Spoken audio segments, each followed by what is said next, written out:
बिस्मिल्लाहिर्रहमानिर्रहीम। आज की वीडियो बेटा 9th क्लास कंप्यूटर साइंस के बच्चों के लिए है। इसमें हम चैप्टर नंबर 9 एंटरप्रेन्योरशिप इन डिजिटल एज तमाम इंपॉर्टेंट शॉर्ट क्वेश्चंस डिस्कस करेंगे।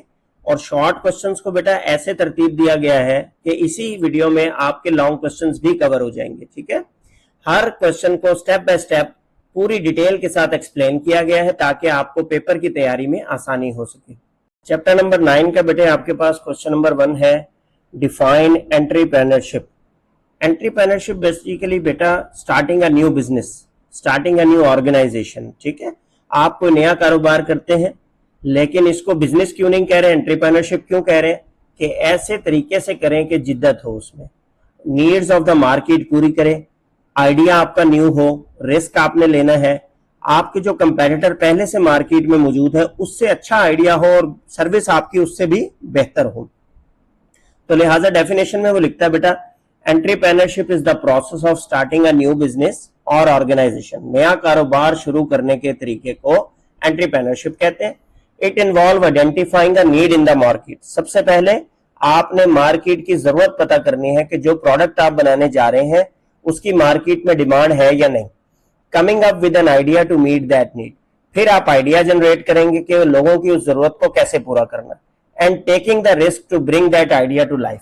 और फिर आपने ये रिस्क लेना है, उसमें पैसे इन्वेस्ट करने हैं, दुकान खरीदनी है, कारखाना लगाना है, लोग रखने हैं एम्प्लॉयमेंट पे, कि आप उस प्रोडक्ट को मार्केट में लाएं और लोग उसको इस्तेमाल कर सकें। क्वेश्चन नंबर 2 में है बेटा, डिफाइन एंटरप्रेन्योर्स। एंटरप्रेन्योर्स वो लोग होते हैं जो बिजनेस क्रिएट करते हैं, बिजनेस रन करते हैं, नया कारोबार शुरू करते हैं। ये इनोवेटर्स होते हैं, मतलब ये नया आइडिया जनरेट करते हैं। रिस्क टेकर्स होते हैं, ये इस चीज का रिस्क खतरा मोल लेते हैं कि इनके पैसे डूब भी सकते हैं, ठीक है, इनको नुकसान भी हो सकता है। और दे आर प्रॉब्लम सॉल्वर्स, वो लोगों की जरूरत को पूरा करते हैं। फिर क्वेश्चन नंबर 3 में आपसे पूछता है बेटा, what are the examples of entrepreneurship, कि मार्केट में पहले से मौजूद किसी एंटरप्रेन्योर की या एंटरप्रेन्योरशिप की एग्जांपल्स दें। अब ये जितने टेक्नोलॉजी स्टार्टअप्स हैं बेटा, टेक स्टार्टअप्स, जिनमें फेसबुक है, गूगल है, एप्पल है, ये छोटी छोटी कंपनीज, एक एक घर से, एक एक जो है कमरे से शुरू होने वाली कंपनीज है। और आज देखें इनके इनोवेटिव आइडियाज की वजह से, न्यू टेक्नोलॉजी के इस्तेमाल की वजह से ये दुनिया में किस मकाम पर पहुंच गए। इसी तरह जो लोकल बिजनेस है, आपके मोहल्ले में आपको नजर आते हैं, कोई शख्स छोटी बेकरी घर में लगा लेता है, कोई क्लोथिंग बुटीक लगा देता है, कोई दर्जी की ऐसी दुकान बना लेता है जिसपे नए नए आइडियाज बिकते हैं। ये भी आपके एंटरप्रेन्योरशिप की ही एग्जांपल्स है। क्वेश्चन नंबर 4 में कहता है बेटा, what are the key characteristics of entrepreneur. एक शख्स जो कारोबार शुरू करता है नया with a new idea, entrepreneur, उसमें क्या ऐसी खसूसियात होती हैं जो आम शख्स से मुख्तलिफ होती है। सबसे पहला इनोवेशन, कि वो नया आइडिया क्रिएट करता है, कोई ना कोई नई सोच लेकर आता है to improve something that is already available.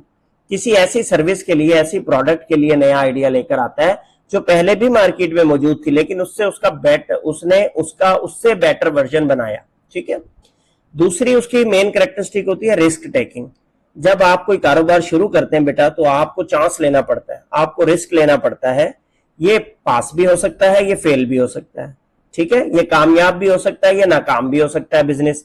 अगर ये खुदा ना खास्ता नाकाम होता है तो आपके पैसे डूबते हैं, आपका मोरल डाउन होता है। तो ये रिस्क आपको लेना पड़ता है जब भी आप कोई नया कारोबार शुरू करते हैं। ठीक है, क्वेश्चन नंबर 5 में बेटा आपसे पूछता है, व्हाई इज एंटरप्रेन्योरशिप इंपॉर्टेंट। अब एंटरप्रेन्योरशिप किसी भी मुल्क के लिए क्यों जरूरी है? क्योंकि इससे इकोनॉमिक ग्रोथ बढ़ती है, कारोबार लेन देन बढ़ता है, क्रिएट्स जॉब्स, मौके पैदा होते हैं रोजगार के। अगर आप कोई नया कारखाना लगाते हैं बेटा, तो आप देखें कितने लोग ऐसे हैं जिनको रोजी मिलेगी, कितने लोग ऐसे हैं जो लोडिंग अनलोडिंग का काम करेंगे। हो सकता है वहां पे स्टिचिंग का कारखाना है तो स्टिचिंग के लिए बहुत सारी औरतों के लिए, बहुत सारे मर्दों के लिए जॉब निकल आए, पैकिंग मटेरियल की जॉब निकल आएगी, सोचने वालों की जॉब निकल आएगी, मार्केट वालों की जॉब निकल आएगी जो सेल करके आएंगे, मार्केटिंग करेंगे। एंड इट फॉस्टर्स इनोवेशन, और एंटरप्रेन्योरशिप से जिद्दत पसंदी आती है, नए नए आइडियाज आते हैं। ठीक है, क्वेश्चन नंबर 6 में बेटा, व्हाट इज इकोनॉमिक ग्रोथ, कि इकोनॉमिक ग्रोथ का क्या मतलब है। किसी मुल्क की इकोनॉमिक ग्रोथ से मुराद है कि जब वो मुल्क ज्यादा से ज्यादा प्रोडक्ट्स बनाता है, ज्यादा सर्विसेज सेल आउट करता है लोगों की जिंदगी बेहतर बनाने के लिए, तो इसको इकोनॉमिक ग्रोथ कहते हैं। आपके मुल्क में कोई प्रोडक्ट बन रहा है, आपके मुल्क वाले भी खरीद रहे हैं और बाहर मुल्क के लोग भी खरीद रहे हैं, इससे आपके मुल्क की इकोनॉमी बेटर होगी, ऊपर जाएगी, इंक्रीज होगी, इसको इकोनॉमिक ग्रोथ कहते हैं बेटा। और एंटरप्रेन्योरशिप का इसमें बड़ा किरदार है। क्यों? अगर आप नए आइडियाज लाएंगे तो आपके लोग भी खरीदेंगे मकामी, और बाहर के लोग भी नए आइडियाज को पसंद करते हैं, वो भी इसे खरीदेंगे। फिर कहता है क्वेश्चन नंबर 7 में आपसे पूछता है बेटा what is innovation and progress. Innovation क्या है? नए आइडिया लेकर आना। ठीक है, नए आइडियाज जब आप जनरेट करते हैं, ये ग्राउंड ब्रेकिंग आइडियाज कहलाते हैं। ग्राउंड ब्रेकिंग आइडियाज से मुराद कि अगर ये आइडिया कामयाब हो जाए तो लोगों की जिंदगी का पैटर्न बदल देता है, लोगों के काम करने का पैटर्न बदल देता है। फॉर एग्जाम्पल आप देखें, जिसने स्मार्टफोन इजाद किया उसने लोगों की जिंदगी बदल दी। वो एक आइडिया लेकर आया था कि स्मार्टफोन जो है आप जेब में डालेंगे और इससे नेट भी कनेक्ट हो जाएगा, इससे आपकी बैंकिंग ऐप भी कनेक्ट हो जाएगी। आज से 10 साल पीछे चले जाएं, लोग बिल भरवाने के लिए पूरे पूरा दिन जाया करते थे। आज आपके जैज कैश से बिल भर जाता है, आपकी बैंकिंग ऐप से बिल भर जाता है। आपने 2 लाख किसी को ट्रांसफर करने होते हैं, एक क्लिक पे ट्रांसफर हो जाते हैं। पहले कितने लंबे प्रोसेस थे, आप चेक लेके जाएंगे, निकलवाएंगे, फिर घर लाएंगे, फिर उस बंदे को देंगे। तो लिहाजा ठीक है, इनोवेशन जो है एंटरप्रेन्योरशिप का मेन आइडिया है। इससे आप नए आइडियाज जब लाते हैं तो लोगों की जिंदगी में चेंजिंग आती है। क्वेश्चन नंबर 8 में वो आपसे पूछता है entrepreneurship in the digital landscape. Digital landscape का मतलब है इंटरनेट का इस्तेमाल, इंटरनेट की दुनिया की डिवाइसेस। तो कहते हैं digital landscape has revolutionized the way entrepreneurs start and grow their business. अब लोग नए नए आइडियाज तो ला रहे थे पहले, लेकिन मार्केटिंग के लिए बहुत टाइम लगता था। डिजिटल लैंडस्केप ने उन्हें फेसबुक दे दिया, उन्हें यूट्यूब दे दिया, उन्हें इंस्टाग्राम दे दिया, उन्हें ट्विटर दे दिया, उन्हें व्हाट्सएप दे दिया। ठीक है, उन्हें डिजिटल मार्केटिंग के तरीके दे दिए जिससे उनका बिजनेस बहुत जल्दी ग्रो कर जाता है। क्वेश्चन नंबर 9 में आपसे पूछता है बेटा what is digital transformation and entrepreneurship. Digital transformation किसे कहते हैं?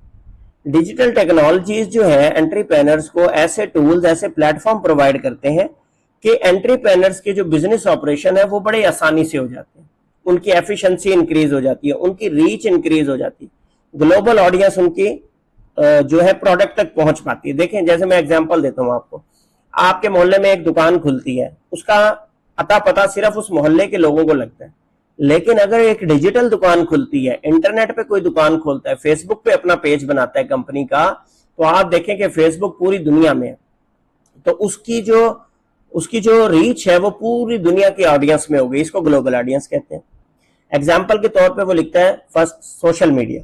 सोशल मीडिया प्लेटफॉर्म जैसे कि फेसबुक है, इंस्टाग्राम है, ट्विटर है, ये एंटरप्रेन्योर्स को एक बड़ी मार्केट प्रोवाइड करते हैं जहां पर वो अपने कस्टमर्स को एंगेज कर सके प्रोडक्ट्स के साथ, अपनी ब्रांड प्रेजेंस के साथ। सेकंड पे वो लिखता है मोबाइल ऐप्स। एक और तरीका आपके पास ये है कि आप मोबाइल ऐप बनवा लें। अब जब आपने मोबाइल ऐप बना ली, इसे रजिस्टर करा लिया, प्ले स्टोर में आ गई, आप देखें कि लोग जब सर्च करेंगे उसमें कि सब्जी मार्केट की ऐप चाहिए, ऑटोमेटिकली उनकी लिस्ट में आएगी, उसे डाउनलोड करेंगे, आपकी रीच बढ़ गई। थर्ड चीज है बेटा क्लाउड कंप्यूटिंग, कि क्लाउड कंप्यूटिंग जो है इसकी मदद से आपका बिजनेस करना आसान हो गया। पहले लोग अपना कंप्यूटर अपने घर पे रखते थे, उसका इंटरनेट कनेक्शन, उसका बिजली के मसाइल, उसके इंफ्रास्ट्रक्चर के मसाइल, ठीक है, ये सारे उसने खुद सहने होते थे, इसके लिए वो बंदा रखता था। अब लोग क्लाउड प्रोवाइडर से सर्वर परचेज कर लेते हैं, ओवर द इंटरनेट सर्विस को इस्तेमाल करते हैं और मंथली किराया देते हैं। इसको क्लाउड कंप्यूटिंग प्रोवाइडर्स कहते हैं। तो इससे बिजनेस करना और भी आसान हो गया। चौथे नंबर पे है बेटा बिग डाटा एनालिटिक्स। एनालिसिस कहते हैं, एनालिटिक्स कहते हैं तज्जिया करने। बिग डाटा एनालिटिक्स की मदद से मार्केट के ट्रेंड्स पता चलते हैं कि कौन सी प्रोडक्ट ज्यादा बिक रही है और कौन सी प्रोडक्ट कम बिक रही है, ताकि जो आपका एंटरप्रेन्योर है उसी प्रोडक्ट के ऊपर, उसी सर्विस के ऊपर ज्यादा काम करे जो ज्यादा बिक रही है। तो लिहाजा एंटरप्रेन्योर अपना कारोबार शुरू करने से पहले बिग डाटा एनालिटिक्स पे काम करता है। क्वेश्चन नंबर 11 में बेटा वो आपसे पूछता है what is digital marketing and e commerce. अब ई कॉमर्स का मतलब है बेटा इलेक्ट्रॉनिक कॉमर्स, कि ओवर द इंटरनेट का इस्तेमाल करते हुए खरीदना या बेचना। जैसे आप दराज से प्रोडक्ट मंगवाते हैं, ओएलएक्स से मंगवाते हैं, फेसबुक से कोई शॉपिंग करते हैं, इसको ई कॉमर्स कहते हैं। डिजिटल मार्केटिंग क्या है? अपनी प्रोडक्ट को प्रमोट करना किसी भी डिजिटल चैनल के जरिए। अब डिजिटल चैनल में आपके फेसबुक भी आ जाती है, व्हाट्सएप भी आ जाता है, ट्विटर भी आ जाता है, यूट्यूब भी आता है, इंस्टाग्राम भी आता है, so and so on, websites आती हैं। तो डिजिटल मार्केटिंग का मतलब है अपनी प्रोडक्ट्स को मार्केट करना, प्रमोट करना यूजिंग डिजिटल चैनल। और ई कॉमर्स का मतलब है to buy and sell goods online. Question number 12 में बेटा आपसे पूछता है what are digital marketing strategies. Digital marketing की क्या टेक्निक्स है। तो digital marketing involves promoting business online. Digital marketing का मतलब है कि आपने अपना बिजनेस ऑनलाइन ग्रो करना है, सोशल मीडिया के जरिए ग्रो करना है, सर्च इंजन के जरिए ग्रो करना है, ईमेल मार्केटिंग के जरिए ग्रो करना है।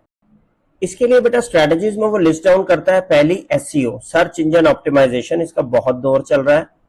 इसका मतलब क्या है कि अपने वेबसाइट के कंटेंट को ऐसे तरीके से ऑप्टिमाइज करना, ऐसे टैग्स इस्तेमाल करना, ऐसी वर्डिंग इस्तेमाल करना कि आपकी वेबसाइट सर्च इंजन की लिस्ट में सबसे पहले है। सर्च इंजन क्या होते हैं बेटा, जैसे आप गूगल खोलते हैं और इसके ऊपर कोई सर्च करते हैं, आप किसी प्रोडक्ट को सर्च कर लेते हैं जैसे वॉशिंग मशीन। अब वॉशिंग मशीन की बेटा सैकड़ों कंपनीज है, लेकिन जो वेबसाइट आपके पास सबसे पहली आती है, इसका मतलब है कि सर्च इंजन ऑप्टिमाइजेशन की रैंकिंग में वो सबसे हायर है। फिर उसके बाद सेकंड, फिर थर्ड, फिर फोर्थ एंड फिर सो ऑन। सेकंड है बेटा सोशल मीडिया मार्केटिंग।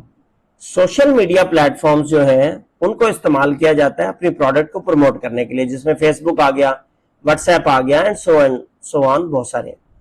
फिर है कंटेंट मार्केटिंग। कंटेंट मार्केटिंग का क्या मतलब है बेटा कि वैल्यूएबल कंटेंट बनाना, ऐसा ब्लॉग बनाना, ऐसी वीडियो बनाना, ऐसा एड बनाना, ऐसा पैनाफ्लेक्स बनाना, इन्फोग्राफिक्स, कि आपका कस्टमर उस पर अट्रैक्ट हो जाए, आपका कस्टमर उसको गौर से सुने, गौर से देखे। और चौथे नंबर पे एक स्ट्रैटेजी उसने लिस्ट डाउन की है, what is email marketing. Email marketing का मतलब है कि अपने पोटेंशियल कस्टमर्स को ईमेल के जरिए अपनी प्रोडक्ट के बारे में बताया जाए। ठीक है। क्वेश्चन 13 में बेटा वो कहता है what is e commerce platform. E commerce का मतलब है बेटा electronic commerce, buying and selling over the internet. तो ई कॉमर्स प्लेटफॉर्म जो है वो आपको online service, online sale and purchase की सर्विसेज देता है। ठीक है। इसके अंदर शॉपिफाई है बेटा। अच्छा, नीचे क्वेश्चन 14 में वो यही पूछ रहा है what is setting up and managing online store, payment gateway and customer service. क्या कौन सी ऐसी चीजें हैं जो एक ऑनलाइन स्टोर के लिए बनाने के लिए चाहिए। तो एक प्लेटफॉर्म लिस्ट डाउन कर दिया, शॉपिफाई। शॉपिफाई के जरिए आप आसानी से ऑनलाइन स्टोर बना सकते हैं। फिर आ गया आपके पास पेपॉल। पेपॉल के जरिए आप इंटरनेशनल गेटवे के जरिए, पेमेंट गेटवे के जरिए अपनी पेमेंट्स रिसीव कर सकते हैं। कस्टमर सर्विस के लिए उसने एक जो है प्लेटफॉर्म लिख दिया, ज़ेनडेस्क। इससे आप कस्टमर सर्विस सोल्यूशन है ये बेसिकली। अच्छा, कस्टमर अपने घर पे बैठ के आपको कंप्लेंट करता है, आपकी कंप्लेंट रजिस्टर हो जाती है, और जो कस्टमर सर्विस का नुमाइंदा आपने रखा हुआ होता है वो इस प्लेटफॉर्म को इस्तेमाल करते हुए उसकी कंप्लेंट का जवाब देता है। ठीक है। तो ये तीन चीजें उसने पूछी थी, तीनों अलग अलग प्लेटफॉर्म हमने नाम बता दिए। क्वेश्चन 15 में आपसे पूछता है बेटा what is business idea generation. अब बिजनेस आइडिया जनरेशन क्या चीज है। एंटरप्रेन्योर की जिंदगी का main step business idea generation है। बिजनेस आइडिया जनरेशन के लिए सबसे पहले आपको नीड अराइज करनी है, नीड पूछनी है कि मार्केट की नीड क्या है। वो उसको हम स्टेप नाम दे सकते हैं problem identification.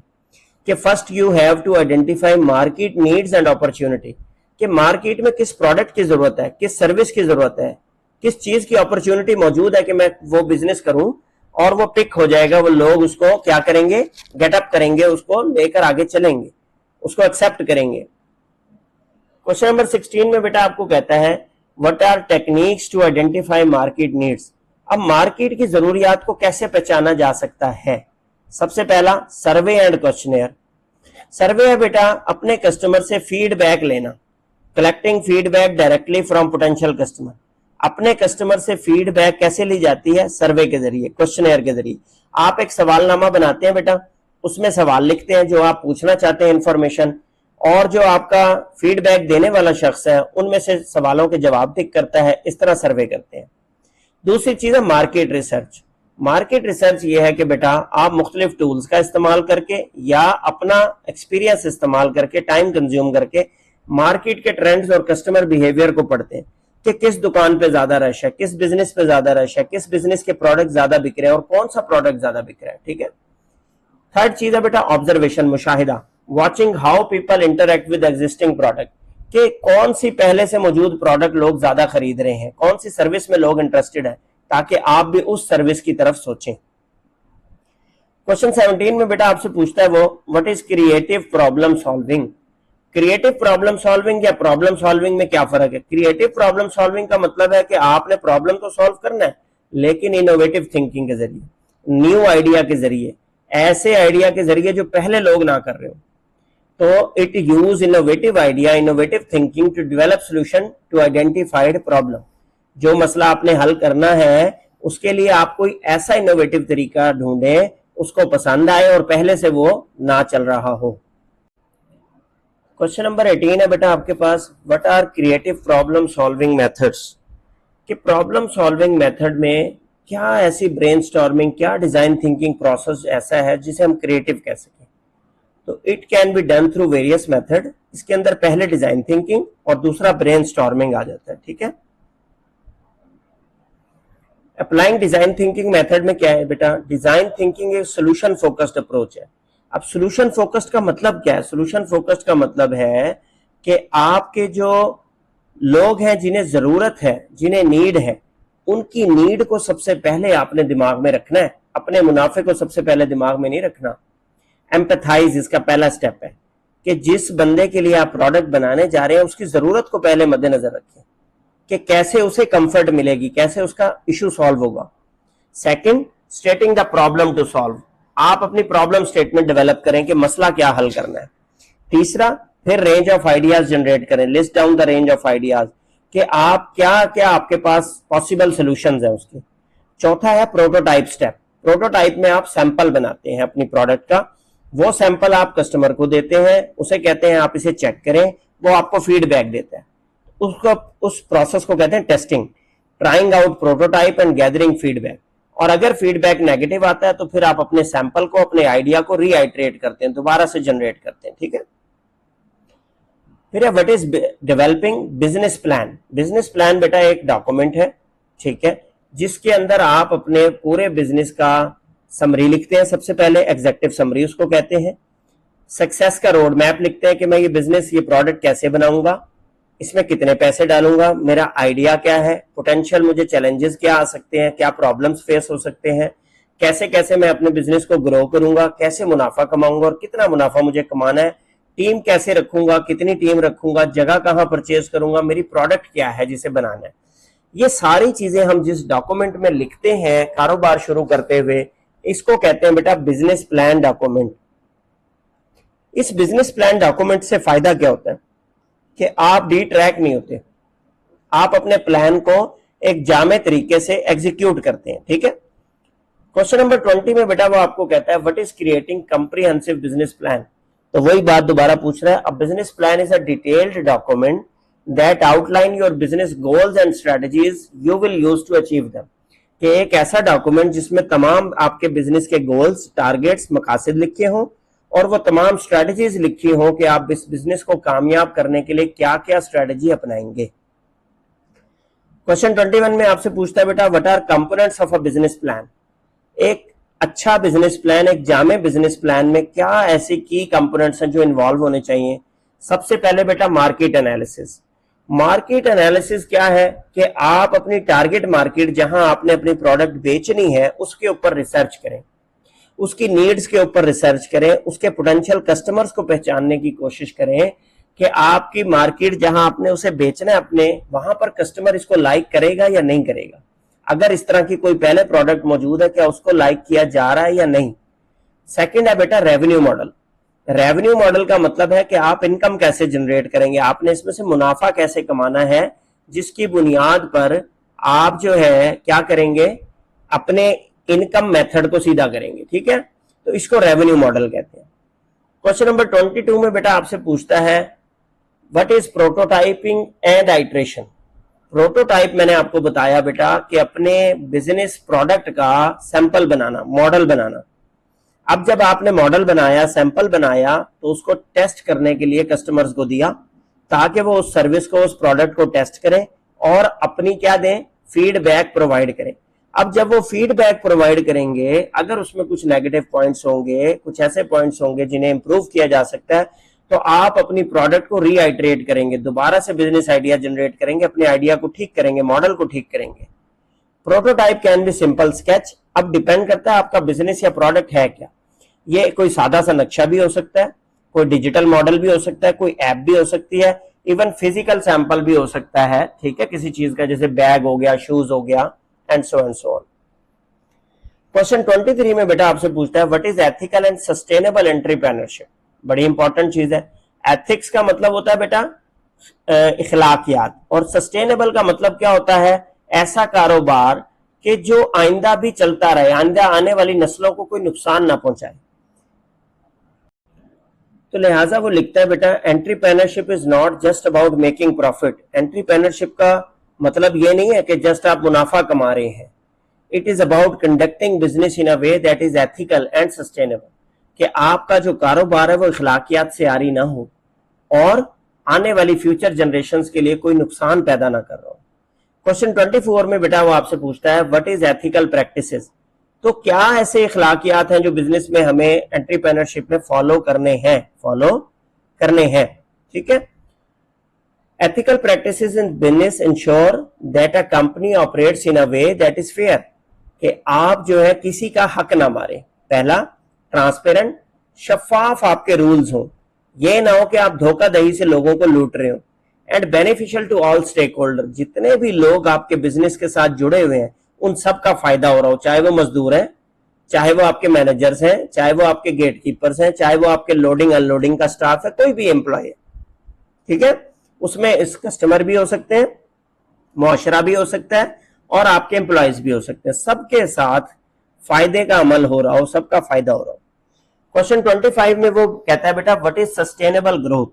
Sustainable growth focus on developing business that meet present needs, कि एक तो सस्टेनेबल ग्रोथ का मतलब यह है कि आज की जरूरियात लोगों की पूरी हो रही हो आपके बिजनेस से, without compromising ability of future generations, आने वाली नस्लों का भी कोई नुकसान ना हो रहा हो, ठीक है। अपनी जरूरियात पूरी करने का मकसद ये नहीं है कि हम अपने आने वाली जनरेशंस के लिए कोई नुकसान खड़ा कर दें, जैसे कि अपनी जरूरियात पूरी करने के लिए हम कोई ऐसी फैक्ट्री लगाएं जो जहरीला धुआं छोड़ रही हो, आने वाली नस्लें हमारी जी ना सकें। तो सस्टेनेबल ग्रोथ का मतलब यह है कि ऐसा कारोबार जिसमें आज की जरूरत भी पूरी हो और आने वाले कल को भी कोई नुकसान ना हो। क्वेश्चन 26 में बेटा आपसे वो पूछता है व्हाट इज एथिकल एंटरप्रेन्योरशिप। तो एथिकल एंटरप्रेन्योरशिप वही होगी जिसमें वो तमाम प्रिंसिपल ऑफ एथिक्स फॉलो हो बिजनेस ऑपरेशन में, डिसीजन मेकिंग में, जिससे किसी का नुकसान ना हो। उसमें सबसे पहले बेटा ऑनेस्टी, इसको आप लिस्ट डाउन कर लें। इंटेग्रिटी, ऑनेस्टी का मतलब क्या है, ईमानदारी। इंटेग्रिटी का मतलब क्या है, मॉरल वैल्यूज आप कंप्रोमाइज नहीं करेंगे, इखलाकी वैल्यूज पे कंप्रोमाइज नहीं करेंगे। फेयरनेस, किसी के साथ ज्यादती नहीं करेंगे। Respect for people and environment, और लोगों की और माहौल की क्या करेंगे, कदर करेंगे।